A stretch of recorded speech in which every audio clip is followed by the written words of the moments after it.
রবীন্দ্র বিশ্ববিদ্যালয়ের নিজস্ব ক্যাম্পাস নির্মাণে ডিপিপি অনুমোদন ও পূর্ণাঙ্গ বাস্তবায়নের দাবিতে রেল ব্লকেট কর্মসূচির অংশ হিসেবে ঢাকা উত্তর দক্ষিণাঞ্চল রেলপথ অবরোধ করেছে বিশ্ববিদ্যালয়টির শিক্ষার্থীরা।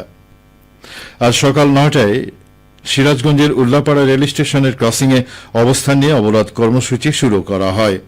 রবীন্দ্র বিশ্ববিদ্যালয়ের শিক্ষার্থীদের এই অবরোধের ফলে যমুনা সেতু হয়ে ঢাকার সাথে উত্তর দক্ষিণ পশ্চিমাঞ্চলের রেল যোগাযোগ বন্ধ রয়েছে।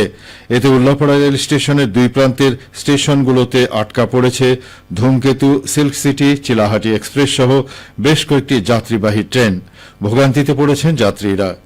2016 সালে প্রতিষ্ঠিত বিশ্ববিদ্যালয়টির ক্যাম্পাস নির্মাণে সর্বশেষ 519 কোটি টাকার একটি প্রকল্প জমা রয়েছে একনেকে অনুমোদনের অপেক্ষায়। সর্বশেষ একনেক সভায় প্রকল্পটির অনুমোদন না পাওয়ায় আন্দোলনে নামে শিক্ষার্থীরা। এই আন্দোলনে সংহতি জানিয়ে অংশগ্রহণ করেছেন ভিসি সহ প্রশাসনের কর্মকর্তা, শিক্ষক ও স্থানীয়রা।